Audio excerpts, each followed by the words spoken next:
God's chosen ones. Welcome. If your spirit has ever cried out, "Where was everyone when I needed them most?"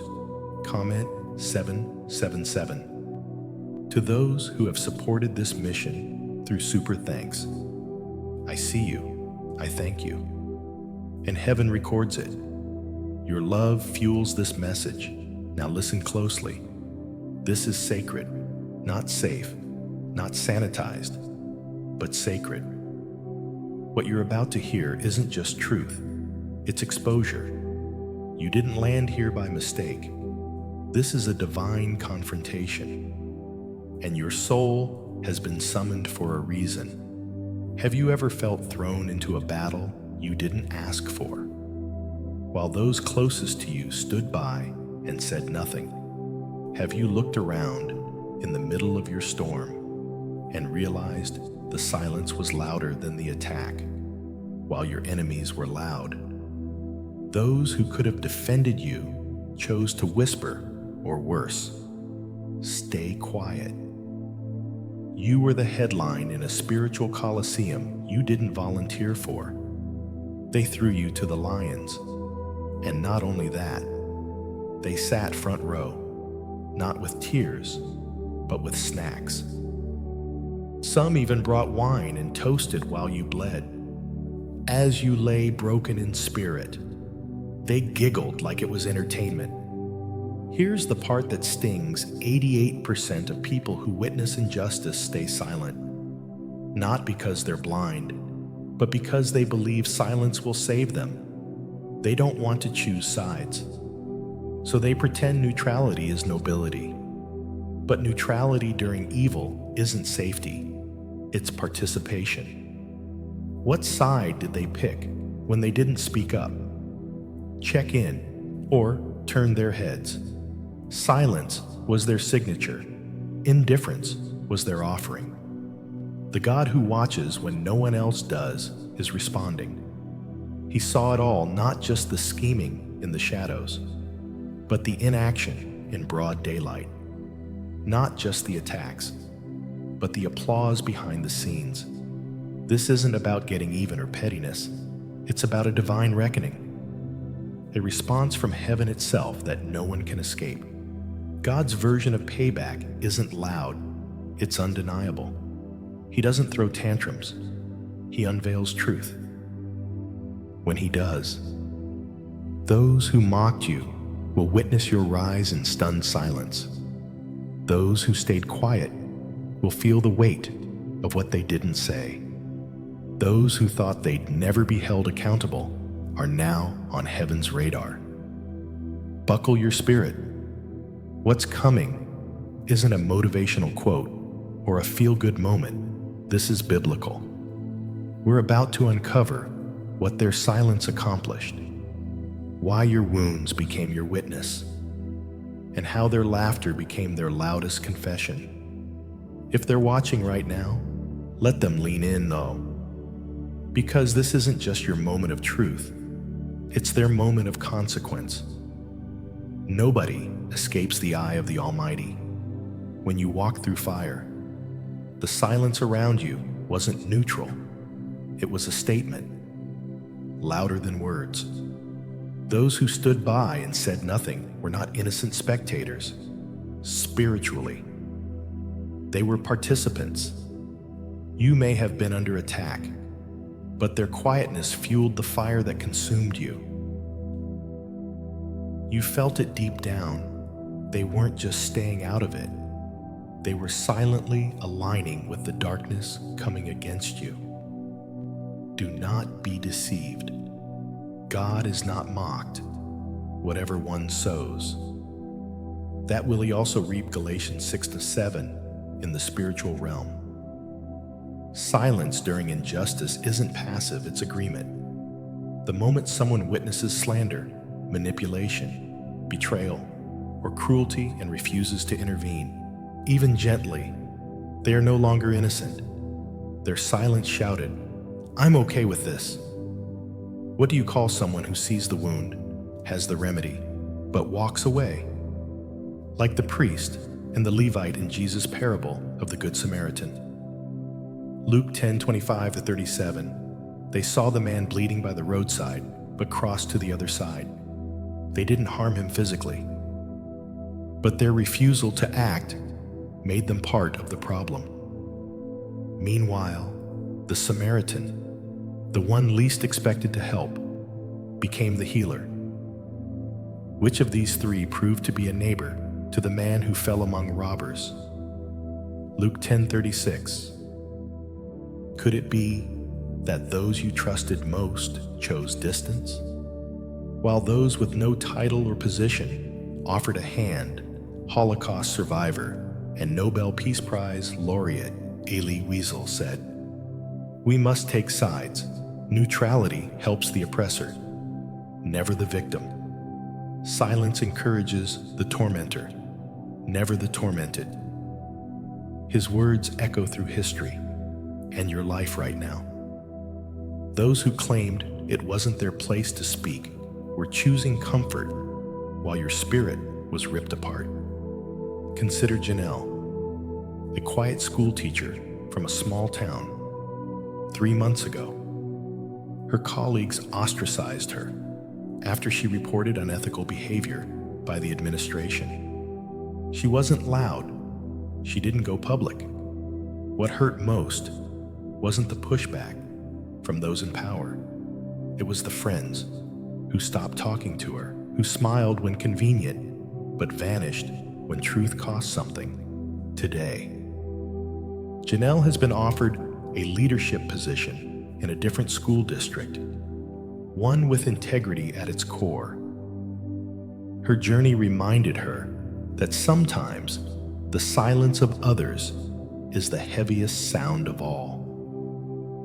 Who stayed silent in your valley? Why did their silence feel sharper than the words of your enemies spiritually?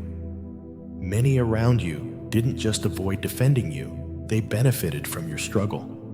Some used your name in gossip circles while pretending to care. Others stayed quiet because your downfall gave them room to rise, like Judas at the table. Close enough to kiss, but scheming for silver. Even my close friend in whom I trusted, who ate my bread, has lifted his heel against me. Psalm 41:9. Imagine a wildfire breaking out in a dry forest. The trees nearby don't ignite immediately, but they absorb the heat. That's what their silence did. It didn't spark the blaze, but it allowed the flames to spread unchecked. Their neutrality created a spiritual greenhouse for injustice to thrive. The Bible is clear: whoever knows the right thing to do and fails to do it, for him it is sin. James 4:17.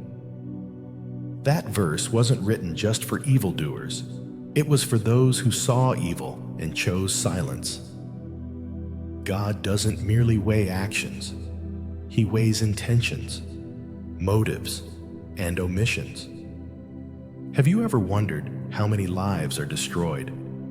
Not by the wicked, but by those who look away when you are one of God's chosen ones.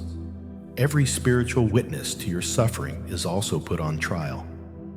I heard the story of Mateo, a young entrepreneur publicly discredited by a jealous investor. He lost his business. His name was dragged through the mud. What broke him wasn't the lies, it was that his best friend of 8 years, who knew the truth, said nothing. Years later, when Mateo launched a new tech company that took off internationally, that friend reached out with a casual, "Proud of you." But Mateo had learned not everyone silent in your storm deserves a seat at your table when the sun returns. Wounds from a friend can be trusted, but an enemy multiplies kisses. Proverbs 27:6. Have you replayed the moments when people saw the tears behind your smile, knew what was happening, and still looked away? Did it sting more than the betrayal itself? The sword of a stranger wounds, but the silence of someone close breaks the soul. Don't be fooled by their excuses. I didn't want drama. It wasn't my place. I just wanted peace. Peace without truth is not peace, it's permission. Could their fake peace have been more important than your real pain? When you are a chosen one, neutrality is not an option. The battlefield is spiritual, and the lines are clear. Choosing silence in your moment of affliction was choosing the side of fear, not faith. Even nature teaches this when danger nears her nest. A mother bird doesn't pretend not to see. She flutters, screams, and throws herself in the line of fire, not because she's brave, but because she cares.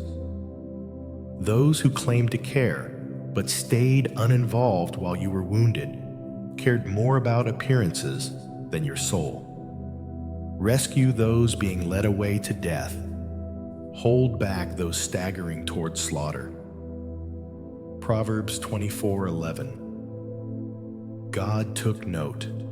He saw who watched, who benefited, who said nothing when the stones were thrown. Rest assured, He is not mocked.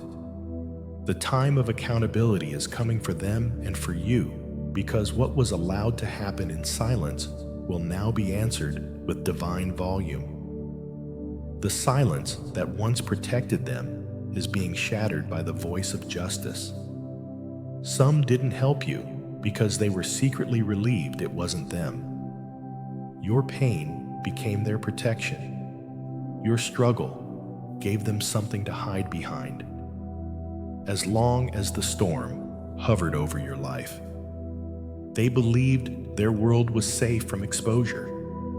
You were their unspoken sacrifice, their spiritual scapegoat, chosen to endure the fire while they watched from the shadows. Have you sensed someone was quietly pleased when things went wrong for you? They didn't clap out loud, but they smiled inside. They didn't speak against you, but their indifference betrayed secret satisfaction. Why? Because seeing a chosen one stumble made them feel less threatened by your calling. In Leviticus 16, the high priest laid hands on a scapegoat, transferring the people's sins before sending it into the wilderness to bear the burden alone. Sound familiar? That's what you became in their eyes, someone to carry the weight while they remained untouched. But you weren't exiled, you were consecrated.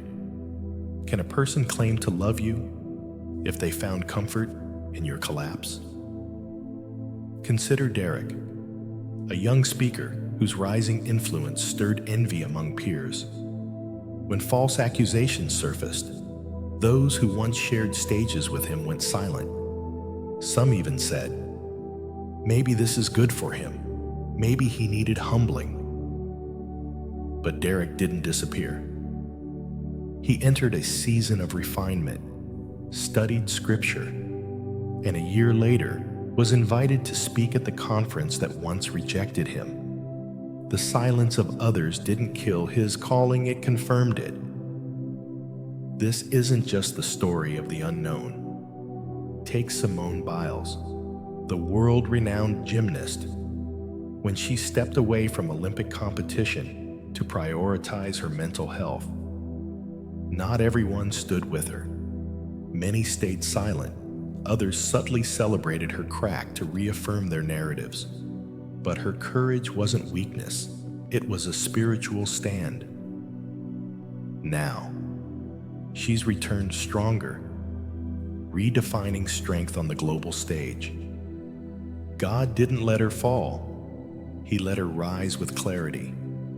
Now that the smoke is cleared, those same people want to return. Laugh again. Check in again. Stand near you again. Pretending nothing happened. But the atmosphere has changed. something irreversible took place in the silence. A line was drawn, and you crossed into a realm of spiritual maturity they didn't follow. As the prophet Malachi wrote, "Then you will again see the distinction between the righteous and the wicked, between those who serve God and those who do not." Malachi 3:18. God didn't just observe you during that season, He observed them. He saw who checked out when the battle got intense, who watched you drown in betrayal, injustice, and spiritual warfare, and said nothing.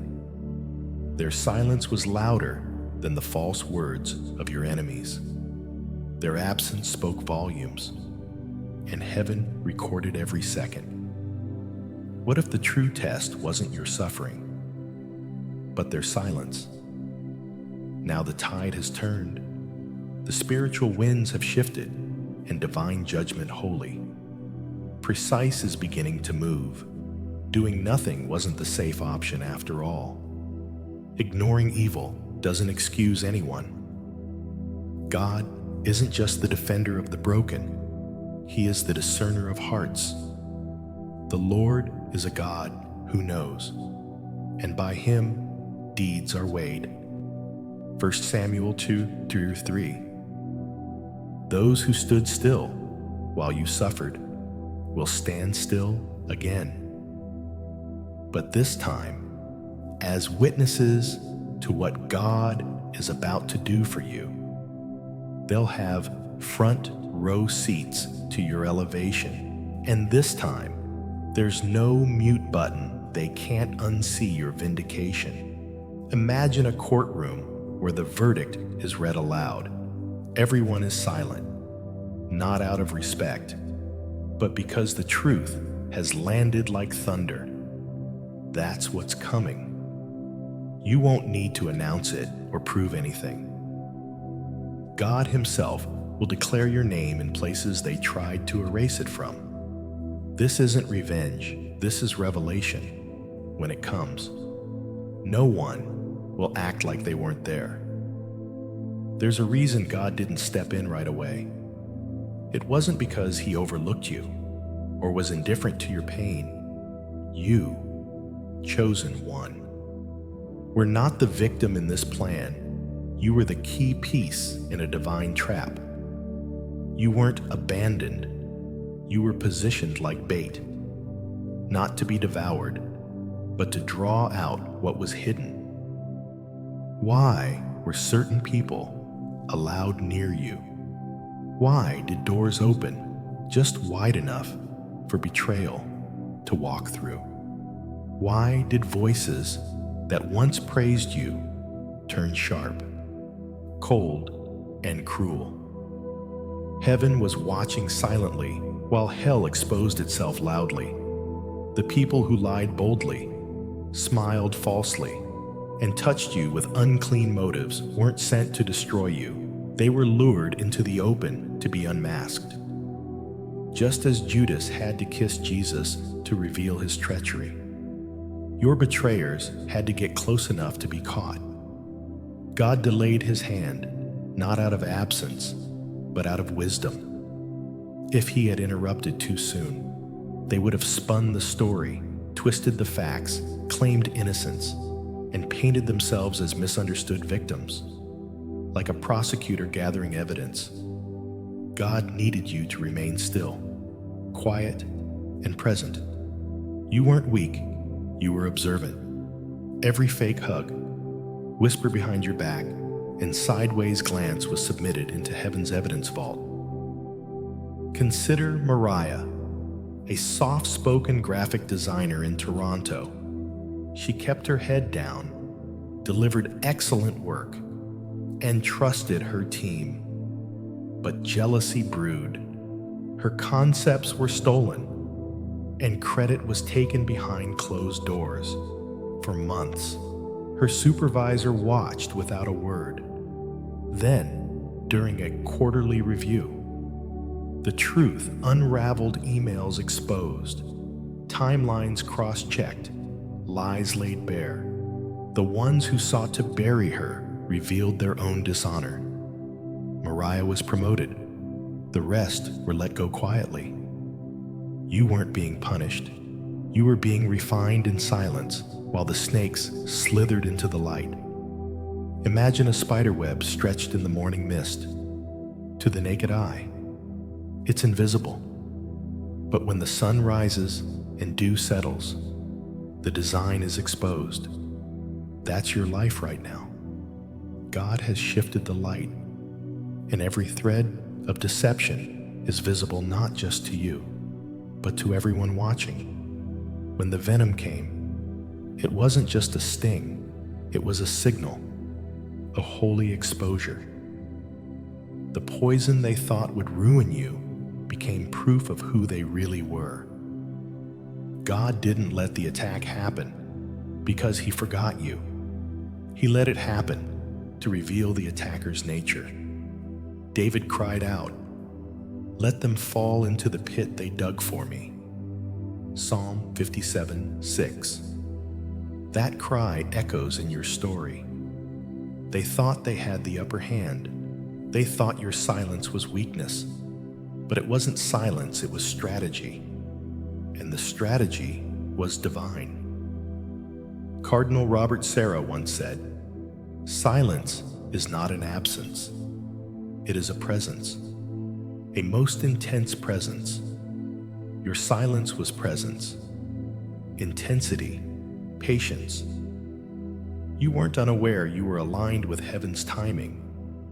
There was Lennox, a teacher in Johannesburg, falsely accused of manipulating students. He kept quiet, prayed, and showed up to court with nothing but God's word and the truth. The investigation revealed a conspiracy led by a fellow teacher envious of his reputation. Lennox didn't just win the case, he started a mentorship program for at-risk boys, serving over 1,000 young men across South Africa. You've endured the stings, smiled through sabotage, wept silently under the weight you carried. But God knew, and he allowed the stage to stay lit just long enough for masks to melt and intentions to reveal themselves. God wasn't going to save your image if it meant sacrificing your future. He wasn't going to rescue your comfort if it meant letting snakes slither beside you longer. He let the venom show you who needed to leave. Now, the veil has lifted. The charade has ended. Those who thought they were dancing around you in victory were circling the edge of a divine trap. You thought the setup was meant to break you, but it was meant to expose them.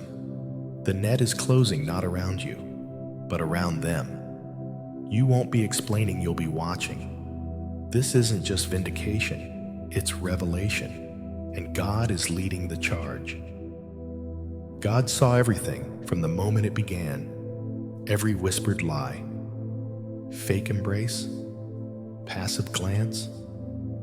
Instead of stopping it early, he let the drama unfold completely. Why? Because the truth needed to be undeniable. He allowed the stage to stay lit long enough for every actor to remove their mask, not just in word, but in behavior. This was about decisions, intentions, and exposure. If God had intervened too soon, the jealous cousin would still look like a cheerleader. The fake friend could play the loyal confidant.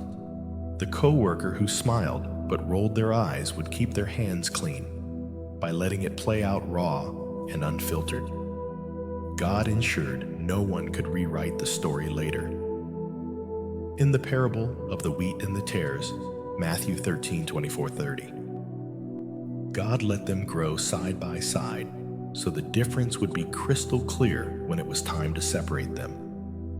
Now they can't say, "I didn't mean to," or "It wasn't personal."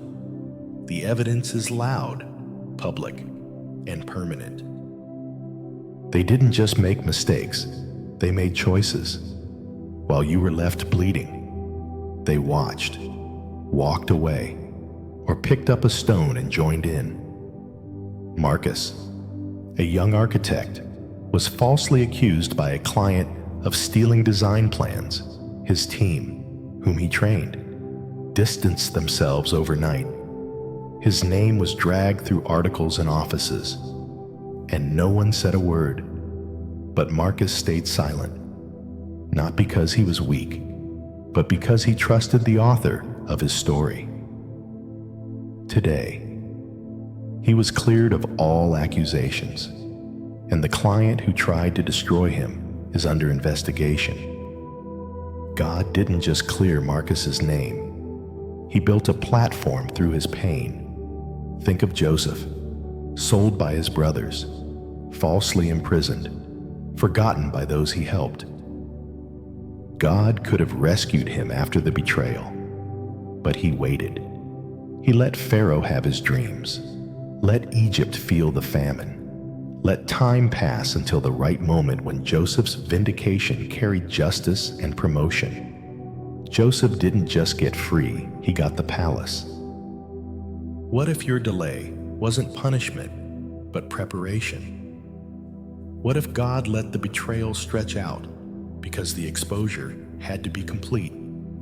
Just as gold is refined through intense heat, your pain was sustained to reveal what couldn't come with you into the next season. Sometimes people ask why divine justice feels slow. God doesn't move on surface-level impressions. He moves when the truth is undeniable. He gives time for repentance, confession, a change of heart. That was grace, and they rejected it. Now what's coming is no longer preventable, not because God is cruel, but because his justice is perfect. Whoever remains stiff-necked after many rebukes will suddenly be destroyed without remedy. Proverbs 29:1. Imagine a volcano quiet for years, but beneath the surface, pressure builds. Heaven is erupting with response, not out of anger alone, but out of holy justice. No one watching will say, "I didn't see that coming," Brené Brown said. Integrity is choosing courage over comfort. When those around you chose silence and convenience, they forfeited their integrity, and God took note. You didn't need to defend yourself or retaliate. Heaven was building the case. Your patience was witnessed, your restraint recorded, like David, who had chances to kill Saul, but chose honor. You didn't force the throne, you waited for God to give it. When it came with legacy. Not just victory. You are not the victim. You are the vessel of vindication. Your suffering was strategic. Now that the full picture is revealed, accountability is unavoidable. Every word, silence, and betrayal is written in eternity. The wait wasn't a delay in justice, it was an opportunity for mercy they refused. What's coming will come swiftly, unmistakably, and undeniably not for your revenge, but for God's glory. They thought they had time because you were kind. They thought they were safe because you smiled. They assumed silence meant surrender. But God hides fire in quiet vessels. You, chosen one, were never weak. You were waiting, not in fear, but in divine restraint. They misread your calm as cowardice, not knowing the storm heaven stores in those who pray before they speak, like Esther in the palace. You kept your posture.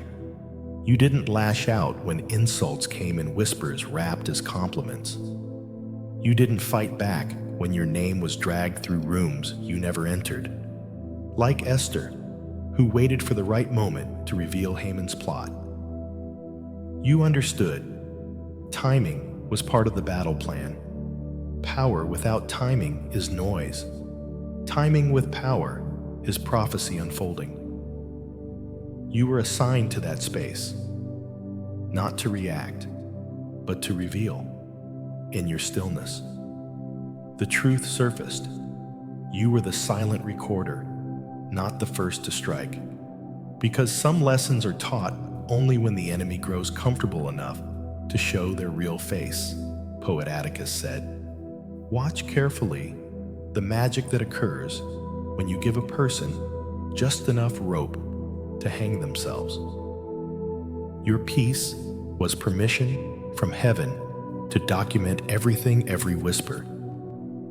Manipulation. Fake apology disguised as concern. You caught it all and submitted it to divine jurisdiction. Aiden, a quiet maintenance worker in Boston, rarely spoke but always noticed. When a data breach exposed thousands of clients, the company was ready to fire him, blaming him without evidence. But Aiden had kept logs, documented anomalies, forwarded warnings, and had video timestamps. The investigation revealed the real culprit, a top executive. Aiden didn't just keep his job. He was promoted to internal security lead. The one they thought was the easiest target became the protector of the system they tried to collapse. While they poked the lamb, they forgot you were a lion in disguise, like Jesus, who remained silent before his accusers, not because he lacked words, but because he stood in a courtroom heaven had already ruled on. You carried power in quiet. God told Elijah, I was not in the wind or the fire or the earthquake, but in a still small voice. 1 Kings 19:11-12. That's you, the presence they overlooked, because it didn't shake tables. But that quiet carried power that now overturns kingdoms. Imagine a volcano beneath a peaceful valley. Birds chirp. The breeze is soft. Everything seems serene. But underneath is pressure. Molten justice, waiting for God's command. You were never harmless. You were hidden. They laughed because they thought you wouldn't move. But now, the shift has begun. Doors are opening in places they swore you'd never reach. Favor is flowing like rivers in the desert for them. Things they relied on are unraveling with no clear cause, because the hand they provoked was not yours. It was God's, Dietrich Bonhoeffer said. Silence in the face of evil is itself evil. Your silence wasn't complicity, it was strategy. God had you stand still, not to blend in, but to expose. Now that the unveiling has begun, they're fumbling for grace in a season they never prepared for. You were kind because you had nothing to prove. You were calm because you knew who backed you. Now, as justice rolls in, not as noise, but as divine order, they'll understand the quietest warriors carry the sharpest swords. In the kingdom of God, softness isn't weakness, it's precision. They didn't just witness your suffering. They enjoyed it, not openly, but in smirks traded, quiet chuckles in group chats, memes using your pain as a punchline. Your collapse was their content, your agony, their amusement. While you tried to breathe under spiritual warfare, crying into your pillow, asking God for strength, they were screenshotting your vulnerability and circulating it like gossip. They didn't just watch the blood fall, they studied the flow, took notes, and turned your breakdown into entertainment. Some, who called themselves friends, sat in silence. Others stirred the fire behind closed doors, whispering words to push you to the edge so they could say, "See, I knew something was off with them." They didn't want your healing. They wanted your breaking. This isn't just cruelty, it's spiritual failure. Your suffering was a divine test for them. Would they offer a hand or hurl a joke? Would they intercede or interfere? King David cried out, "When I stumbled, they gathered in glee. Assailants gathered against me without my knowledge. They slandered me without ceasing. Like the ungodly, they maliciously mocked. They gnashed their teeth at me."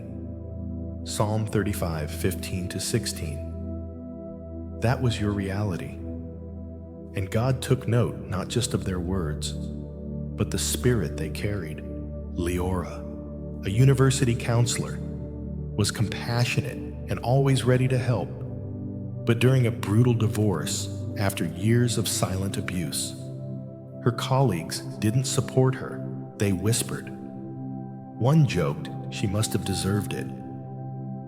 While she fought for custody and her mental health, her pain became an office rumor. Today, Leora leads a national initiative for trauma recovery in women.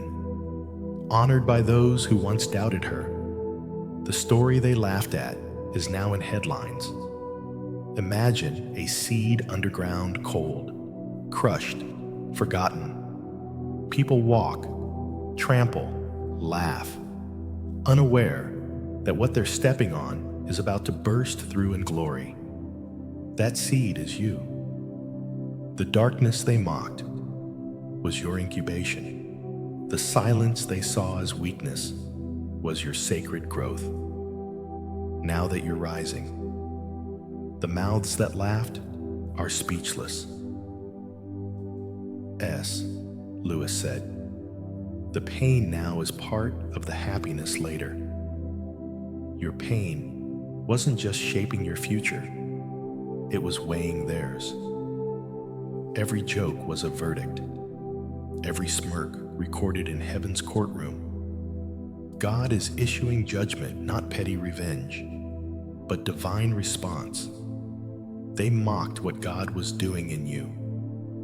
Your struggle was sacred, your breakdown prophetic, and they turned it into a sideshow. That's not just offensive, it's damning. You were never weak or broken beyond repair. You were a walking altar. Every tear was a sacrifice heaven received in full. While they built gossip, you built glory. Thomas, a high school teacher, wore secondhand clothes and endured jokes from students and peers. They didn't know he spent nights caring for his mother with Alzheimer's and mentoring orphaned teens. Years later, a former student, now a public speaker, honored Thomas on national television as the person who saved his life. The jokes faded, the testimony remained. The silence they're experiencing now isn't peace, it's judgment loading. Heaven didn't forget. God wasn't late. He let the recording play long enough, so the verdict is undeniable, irreversible. When you touch one of God's chosen, you don't just risk exposure, you activate divine response. Your name echoed in courts higher than theirs, and now they'll know. God didn't allow public humiliation because he forgot you. He staged a divine reversal, so visible, so dramatic, that even your enemies can't deny heaven's hand on your life. Every moment of disgrace, every lie, every headline in the mouths of the jealous was part of the script. You weren't the punchline, you were the prophecy. They watched you lose respect, stability, favor, identity. They circled your failure like vultures, whispering, "This is it." They collapsed. Why did that comfort them? Your light exposed their shadows. Your anointing unsettled their mediocrity. Your presence reminded them of what they lacked courage to become. They weren't rooting for your downfall, they were relieved by it. If you stayed down, they wouldn't have to confront what your rise revealed. But your downfall wasn't real. It was a setup for something greater. You weren't crushed. You were crystallized. Think of Jesus, beaten, mocked, paraded through the streets. The crowd laughed, shook their heads, and when the stone rolled over the tomb, they thought it was finished. 3 days later, the crowd that shouted, "Crucify him," heard rumors he had risen. They became involuntary witnesses to the resurrection. That's happening to you now. Yasmin, a fashion entrepreneur, had her name dragged through the mud when a false plagiarism accusation went viral. Her designs were pulled. Her brand collapsed. Stores canceled orders. And tabloids had a field day. She vanished. But during that quiet season, she built something new.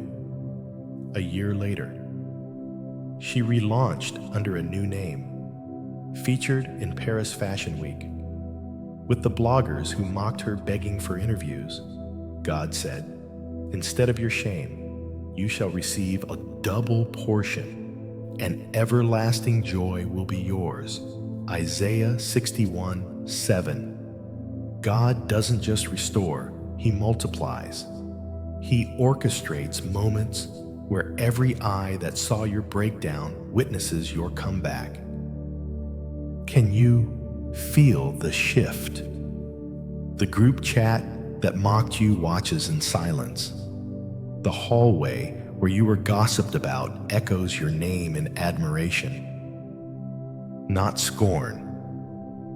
You weren't buried, you were planted. The dirt they used to cover you became the soil of your acceleration. Pope Benedict XVI said, "The world offers you comfort, but you were not made for comfort, you were made for greatness." That greatness doesn't come without trials, but it never ends in defeat.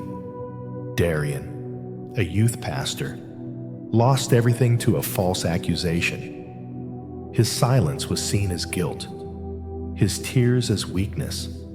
In that wilderness, God spoke to him like He spoke to Moses, away from the crowds. 2 years later, Darian led a multi-city revival reaching thousands, including the church that closed its doors on him. His pain became his platform, his scar, his story. God is matching the depth of your humiliation with the height of your elevation, preparing a table in the presence of your enemies. Psalm 23:5. They don't just hear about your breakthrough, they watch it step by step. Your name, once a scandal, echoes in rooms they can't enter. Your blessings multiply in ways they can't explain. And the peace you carry radiates louder than any rumor they spread. This isn't a comeback, it's divine payback, strategic, visible, unstoppable. They saw the betrayal, ridicule, injustice, and chose silence, thinking it was safety. But in heaven's eyes, neutrality in the face of injustice is complicity dressed in comfort. Now that divine justice is unfolding, something strange is happening to them, not disaster, but memory, the kind that won't go away. Regret is their companion, whispering in quiet corners. They thought staying out of it meant staying clean, but they're stained by every word they didn't say.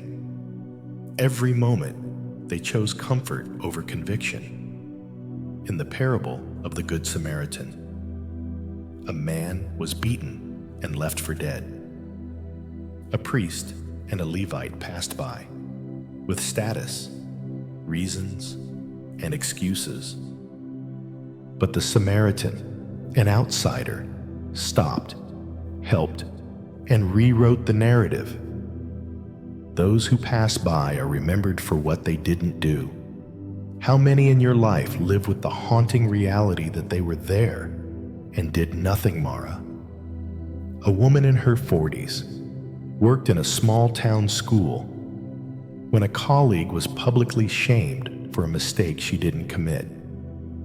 Mara stayed silent, thinking, "This isn't my fight." Years later, as the innocent teacher rebuilt her life, Mara's heart remained heavy. She wasn't the villain, but she wasn't the hero either. That truth visits her in the stillness before sleep. God's justice doesn't always arrive with thunder. Sometimes it arrives in mirrors, reflecting what others failed to become when you needed them. Bishop Desmond Tutu said, "If you are neutral in situations of injustice, you have chosen the side of the oppressor." That quote echoes in the hearts of those who abandoned you. It lingers, revisiting them during a sermon, a memory, or when they see your face shining with peace they can't touch. Your rising becomes their mirror, your peace their echo chamber. It's not just what happened to you that haunts them, it's what they chose not to do. Elijah, a young entrepreneur, was slandered online by competitors. His best friend saw it, knew the truth, and said nothing. 2 years later, Elijah launched a nonprofit helping others navigate online harassment. His friend watches from the sidelines, wondering, what if I had stood by him? That question simmers in conversations, memories, guilt-soaked silence, like a wolf chasing a lamb while the flock watches. They believed silence was safety, but the wolf returns, and they realize they were never safe, only next. They're haunted by their absence from your defense, the integrity they sacrificed, the courage they buried. That weight becomes a shadow following them through your joy, healing, and peace. They know you didn't just survive, you thrived without them. Justice doesn't always arrive with sirens or a gavel slam. Sometimes it arrives in frequencies too high for the human ear, yet potent enough to disrupt someone's life. This isn't payback that makes headlines, it's holy recompense, rewiring their world from the inside out. It begins quietly, a creeping discomfort in their spirit, like static before a storm. They won't understand why their peace has evaporated, why relationships grow brittle, or why success slips through their fingers. But you'll understand, it's not coincidence, it's consequence. You don't need revenge when God responds. His justice flows in silence, not spectacle.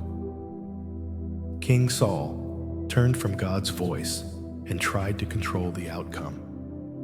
The anointing departed, no trumpet announced it, no prophet shouted, "It's over." Yet Saul's life unraveled. His crown remained, but his peace was gone, tormented by forces he couldn't name. God doesn't always respond with fire from heaven. Sometimes he removes his hand, and it's like oxygen leaving a room they didn't know. He filled. Their charm falls flat. Finances dwindle. Health declines despite remedies. Their soul screams for something they can't name. Why won't anything work anymore, Daniela? A young entrepreneur stole from her business partner and humiliated her to get ahead. for months. She thrived new clients, big contracts, praise, but slowly, things shifted. Her ideas stopped working. She lost clients, couldn't sleep, and her confidence turned to fear. She couldn't point to a single cause, but her spirit knew she touched someone she should have left alone, like waves breaking silently against a shore. Divine justice moves through unseen laws.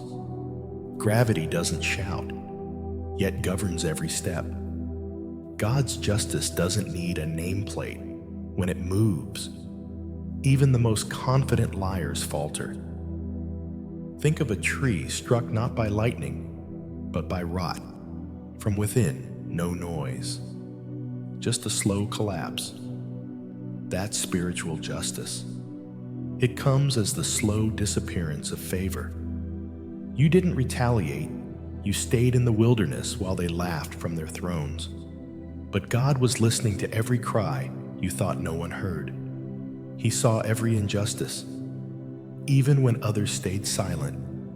Now, their silence will cost them everything. Like butterflies, still before breaking free from the cocoon. You didn't fight dirty. In your stillness, heaven moved, and the frequencies of justice are vibrating through their world in ways they can't escape. Pope Benedict XVI said, "There is a justice which is not made by human hands, but belongs to God alone. That's the justice echoing now divine, not explainable."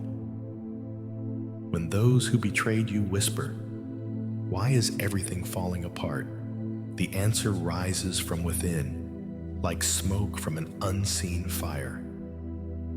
You shouldn't have touched that chosen one.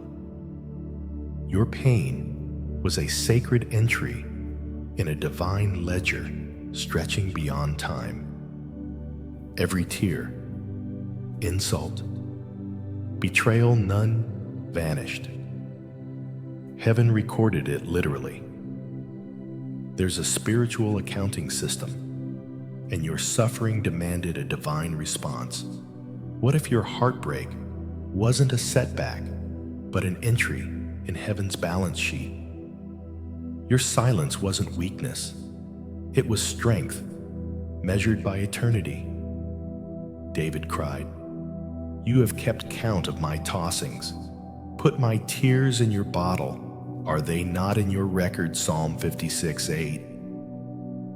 This is proof God keeps records, especially of your pain. Marcus, a humble music teacher, helped others succeed, covering their mistakes. A supervisor, threatened by his excellence, crafted lies to edge him out. No one saw, no alarms rang.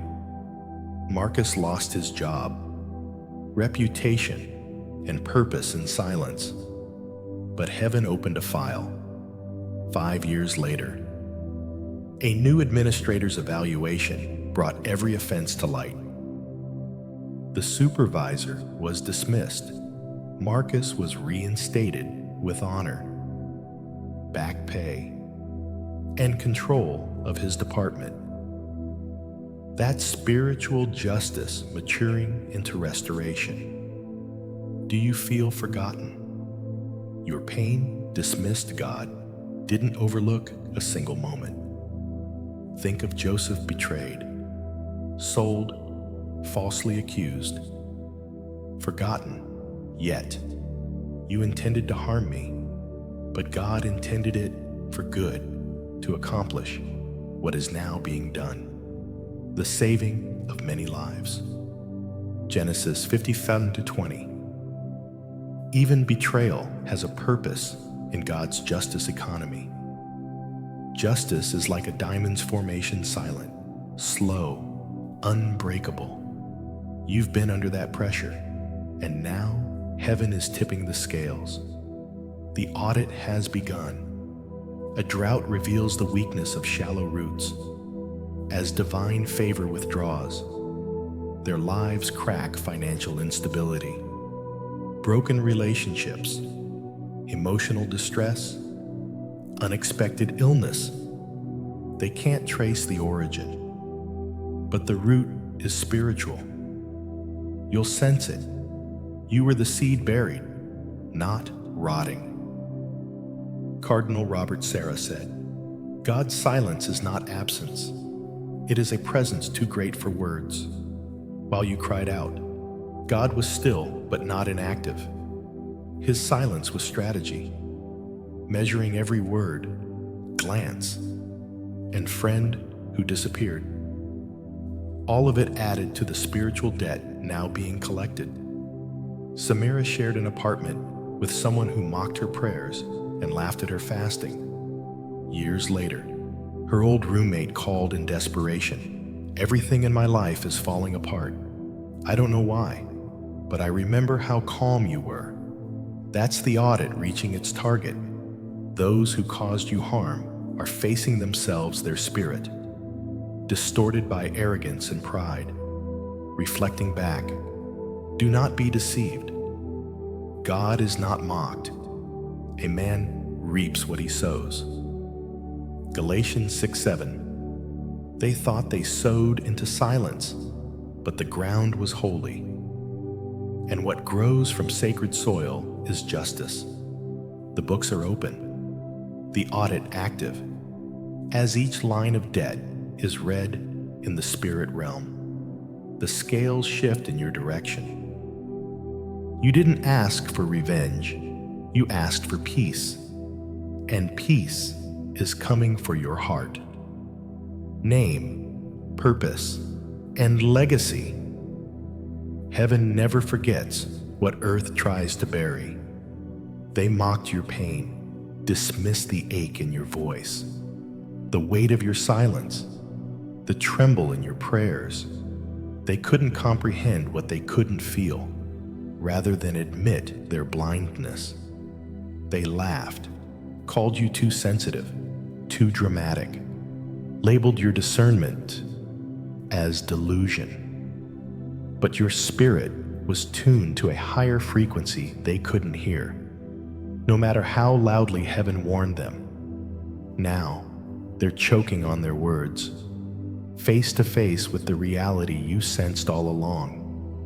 It's not paranoia when it's prophecy. The heaviness you carried was spiritual, not imaginary. They thought they knew pain, thought you were emotional, but they confused emotion with revelation. You weren't reacting to annoyances, you were responding to spiritual warfare they couldn't see. Jesus faced this in Mark 5, entering Jairus' house to raise his daughter. The crowd laughed, saying she was dead. Jesus knew she was sleeping. Minutes later, their laughter turned to stunned silence as the girl rose. Mark 5, 40-42. God's chosen walk in a reality others can't comprehend. Shallow water ripples loudly. Deep water moves in silence. You moved with quiet depth while they splashed on the surface, making noise but no impact. They couldn't fathom the currents beneath you, so they mocked what made them feel small. Now, the depths are rising, and even those who laughed can't deny the shift. Gabrielle, a young artist from Morocco, was called unstable by her family for isolating to pray and paint her dreams. They said she'd never be normal. 2 years later, one painting depicting a flood in her hometown proved eerily accurate when a flash flood struck. Her family now shows her artwork with reverence, whispering she knew something. The tables are turning not with revenge but with revelation. They mocked you not because they were strong, but because they were afraid. Your sensitivity unsettled them. Your awareness exposed their numbness. You heard things in silence they couldn't, picked up lies before words were spoken, noticed betrayal before the knife was drawn. Instead of respecting your discernment, they belittled it. The person without the Spirit does not accept the things that come from the Spirit of God, but considers them foolishness. Corinthians 2:14. The spiritual realm they mocked is pressing against them. The forces you warned about in your quiet discomfort are at their door. God's correction isn't flashy. It doesn't need a crowd. But when it comes, it's undeniable. Their laughter has grown quiet, their confidence thin. The truth is no longer a theory. It's a storm they can't outrun, like fog wrapping a city until buildings vanish. Spiritual fog is settling in. Their false clarity is replaced with divine confusion. What seemed certain is now uncertain, and they remember what you said, what they laughed at. C.S. Lewis warned, "You never know how much you really believe anything until its truth or falsehood becomes a matter of life and death." The truth they dismissed is personal, real, and knocking. Elias, a quiet warehouse worker, journaled dreams that made no sense to others. His co-workers teased him, calling him the prophet, saying he was crazy for claiming to feel spiritual energy in shipments. Months later, a massive recall revealed those products were contaminated, and Elias's reports helped identify the pattern. The prophet became the watchman.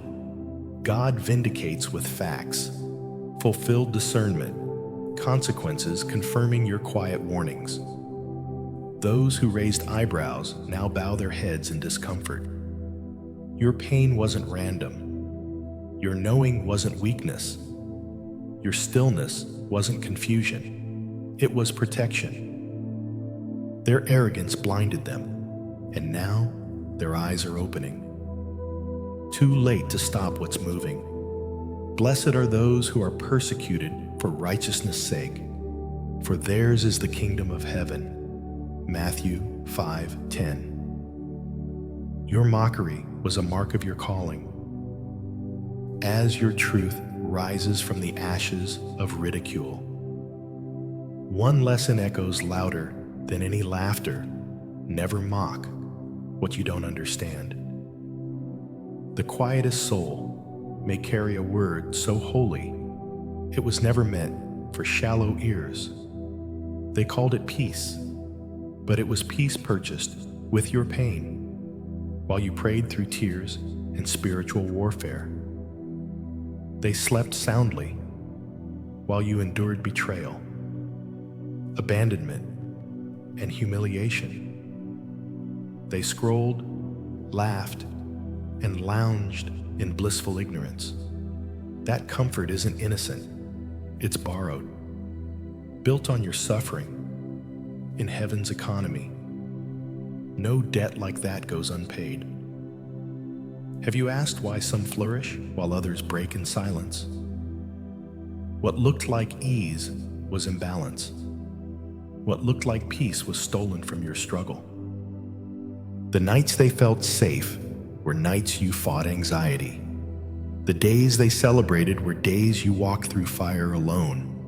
Their calm was possible because you bore the spiritual load. Heaven saw. In Luke 16, Jesus tells of the rich man and Lazarus. The rich man feasted daily, while Lazarus lay in agony at his gate. The rich man never helped, and after death, roles reversed. Lazarus was comforted. The rich man begged for relief. His wealth couldn't pay the spiritual debt. Luke 16:19-31. That parable was about responsibility, blindness, and justice delayed but never denied. The ledger has come due.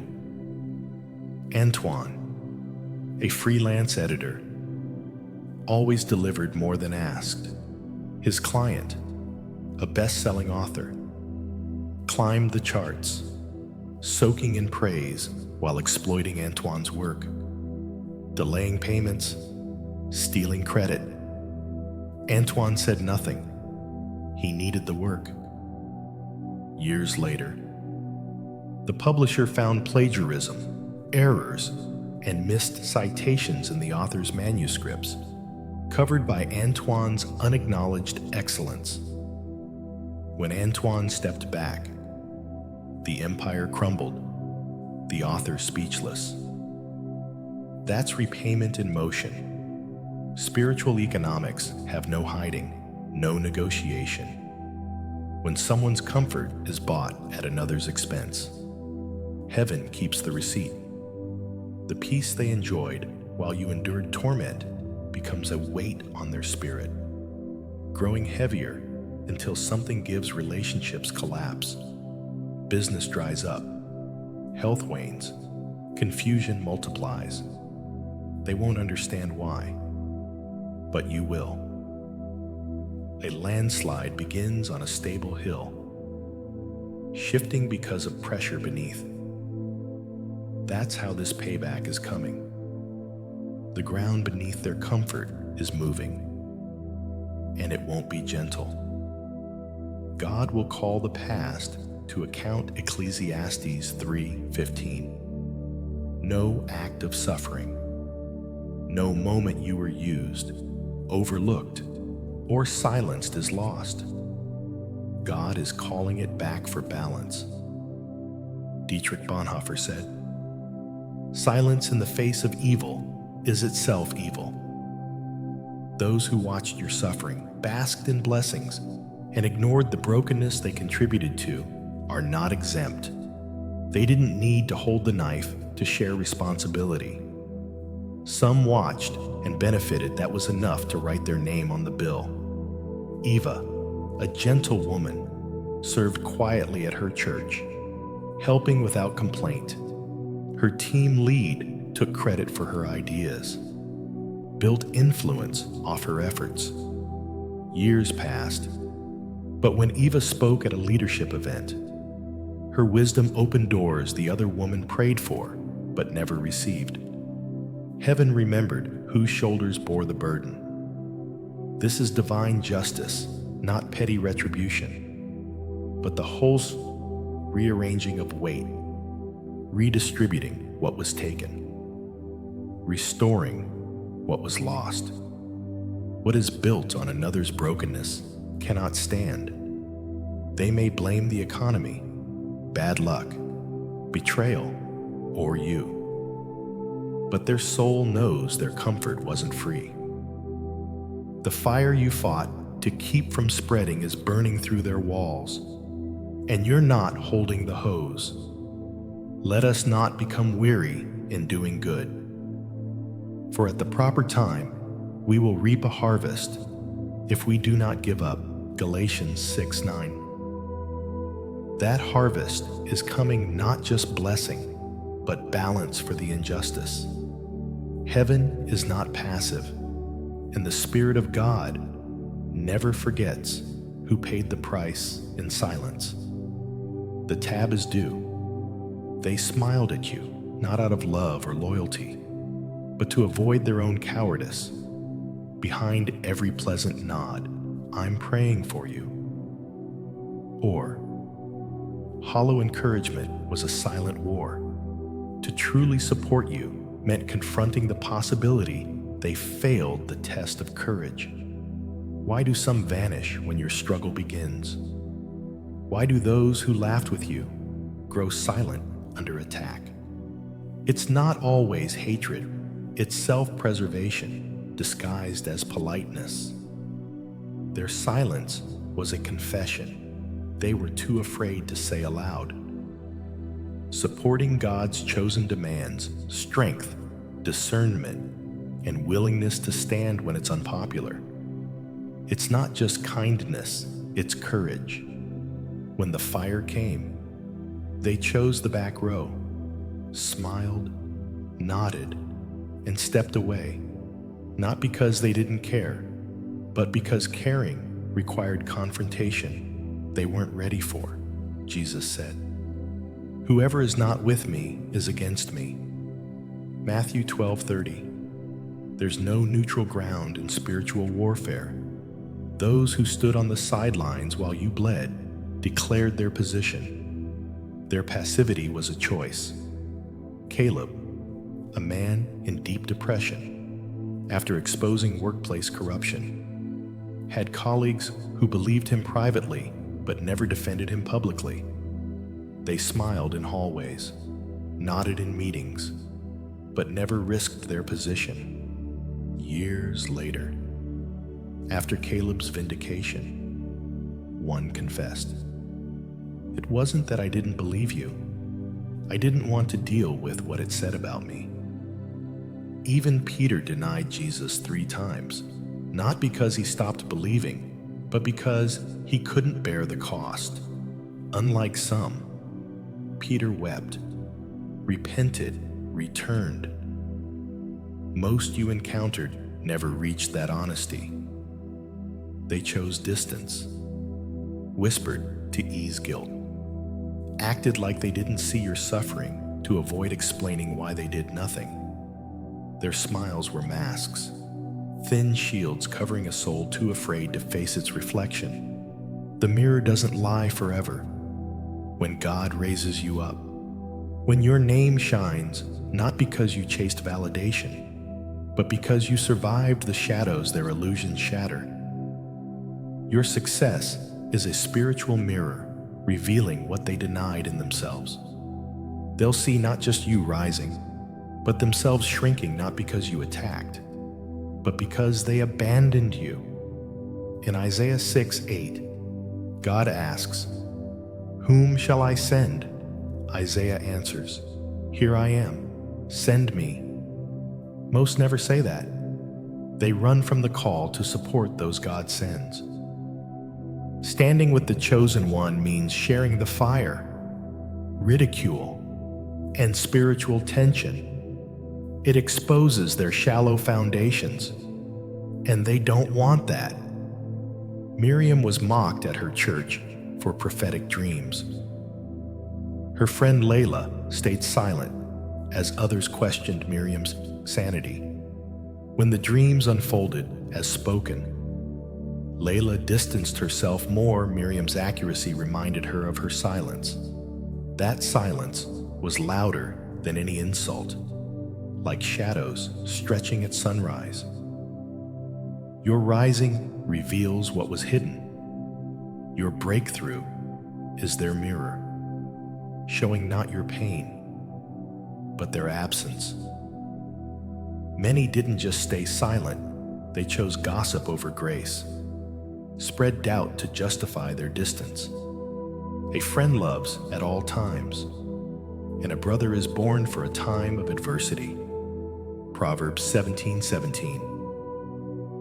Their silence in your adversity proved they were never for you. As God stretches you into visibility, they have no excuse. The truth stands tall, and the mirror they avoided is cracked wide open, fractured by your resilience. You weren't misunderstood, you were a reflection they couldn't handle. Supporting you meant confronting their fear, jealousy, failure to act. They weren't ready, so they smiled, turned away, hoped the storm would pass without their witness. Now, the storm is over, and you're standing. Every smile they wore to cover cowardice is brittle under the weight of what they refused to be. You didn't rise to make them feel small. The truth exposes what smiles conceal. That exposure is their reckoning. Not because you demanded it, but because the truth returns to center. The mirror stares back with clarity they can't escape.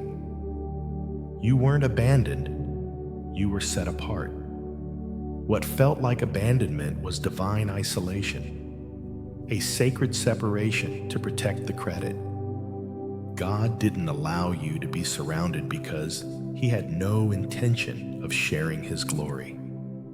It wasn't that people didn't want to help, they were never meant to. Heaven orchestrated your solitude with surgical precision. When justice came, there'd be no confusion, no misattributed praise, no pastor claiming their anointing, no family member acting as rescuer, no mentor saying, "I always believed in you." No crowd to clap, just God and you. This wasn't neglect, it was sovereignty. I am the Lord, that is my name. I will not yield my glory to another or my praise to idols. Isaiah 42:8. Why did no one pick up the phone? Why did those who claim to love you keep their distance? It wasn't coincidence, it was consecration. You were separated, sanctified, not just from people, but from misplaced dependency. David faced Goliath alone. Israel's armies trembled. The king offered ill-fitting armor, but David, a boy in men's eyes, walked out with a sling and God's Spirit. If Saul had fought, the people would have praised the king. When David stood alone and the giant fell, no one could deny it was the Lord. 1 Samuel 17. Lucia was abandoned by nearly everyone after her business collapsed. Friends stopped calling. Family said, "Maybe this isn't your path." Her church grew quiet. For over a year, she toiled in silence, praying, fasting, with nothing to show. In the pandemic, she launched a small online art store, and within 3 months, her work was in national galleries. When reporters asked who helped her rebuild, she said, "Only God." He was the only one who stayed. Divine isolation ensures your light shines without the shadows of others' egos. The silence wasn't absence, it was construction, laying the foundation for a victory no human hand could frame. If someone had supported you, they'd expect credit, saying, "If it weren't for me, now they weren't there." That was the point. A lighthouse stands alone, battered by waves, isolated from the mainland. In the darkest storm, it guides thousands. Its isolation isn't weakness, it's power. You've been positioned, not punished. When Lazarus died, Jesus waited 4 days. Martha and Mary thought, "If he loved us, why didn't he come?" Jesus said, "This sickness will not end in death. It is for God's glory, so that God's Son may be glorified through it." John 11:4. The delay was deliberate, the isolation strategic. When Lazarus came out of the tomb, no doctor, no disciple could claim they helped only Jesus. When you cried alone, walked through spiritual fire without a helping hand, God wasn't missing. He was ensuring clarity. Every unanswered call, unreturned message, cold shoulder was heaven closing the door to interference. Diamonds form in the deepest earth. Under crushing pressure and darkness, you didn't need more hands, you needed more fire. What God is about to reveal through you could never be born in comfort. As your season turns, those who watched you burn will see you rise in brilliance and whisper, "Only God could have done that." This isn't vengeance wrapped in bitterness.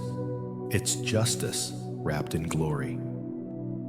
Your isolation was divine positioning for a victory so unmistakable. Even your enemies will acknowledge it was God. Your breakthrough isn't just a reward, it's a thunderclap across the spiritual realm, a declaration shaking every shadow harboring secret enemies. What God is doing isn't just restoration, it's revelation, a divine warning encoded in your rise. This one is marked, guarded, not to be touched.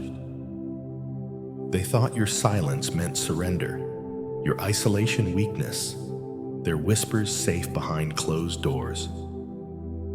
Now those whispers are drowned out by God's voice. Do not touch my anointed ones. Do my prophets no harm. Psalm 105:15. They crossed a line, and the consequences press into their lives in ways logic can't explain. The fear they used to paralyze you has boomeranged, amplified, returned sevenfold, not as revenge, but as a holy signal. This isn't just setting the record straight, it's sending a message across the spiritual realm. The chosen one is no longer hiding. Declan, a quiet voiceover artist, was mocked for his talent. A peer laughed, saying, "He'll never make it, he's too soft, too spiritual." Declan wasn't chasing approval. He listened to divine timing. 2 years later, his voice became the signature sound of a global campaign, and that peer auditioned under his direction. The shift wasn't subtle, it was supernatural. A volcano sleeps for decades, unnoticed, then erupts, changing the landscape. You weren't dormant, you were divinely delayed. Now that you're rising, everything adjusts. What tried to crush you is beneath your feet. After his resurrection, Jesus didn't appear to everyone. He revealed himself to the appointed. The resurrection was a warning to every force that mocked. Beat and crucified him, the grave has no hold. That's the energy surrounding you, a post-resurrection momentum. Unstoppable, unsilenceable.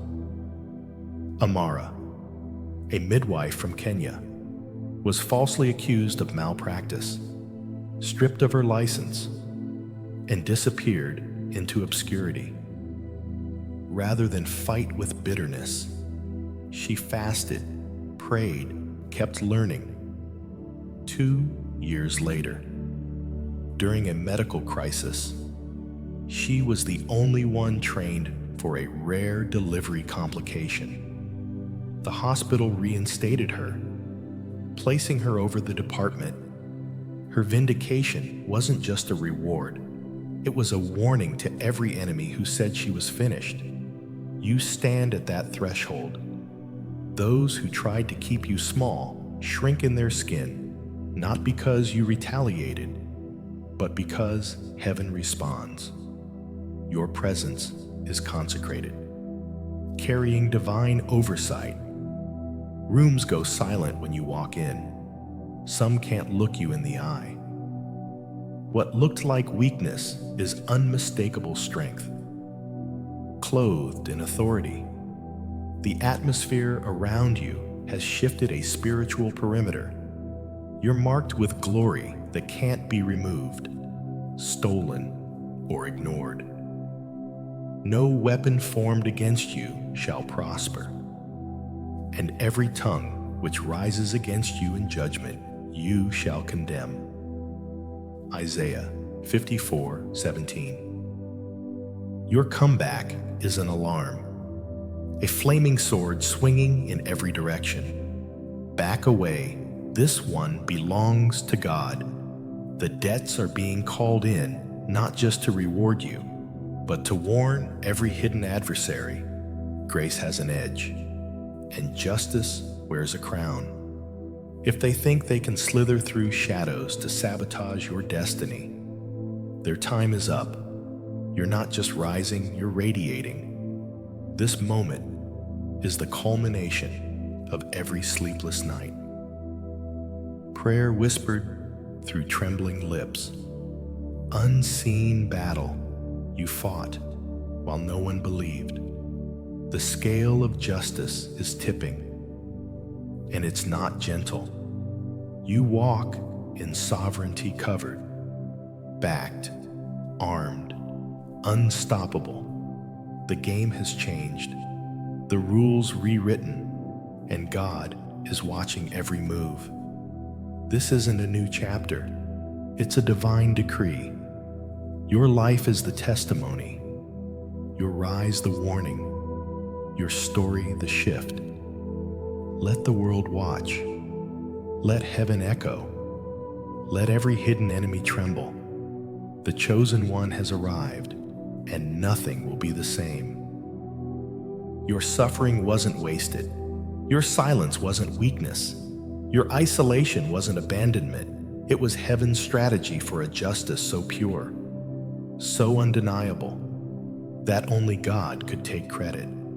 God saw every lie, betrayal, every laugh while you wept.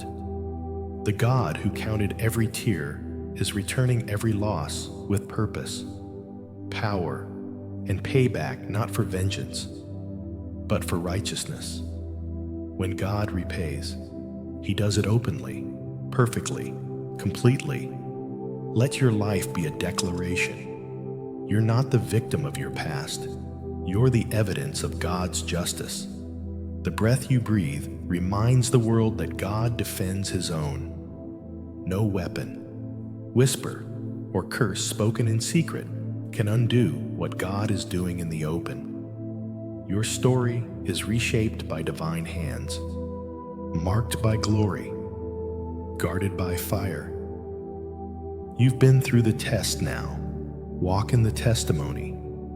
If this message ignited your spirit, don't keep it to yourself. Like, subscribe, and share this word with God's chosen ones.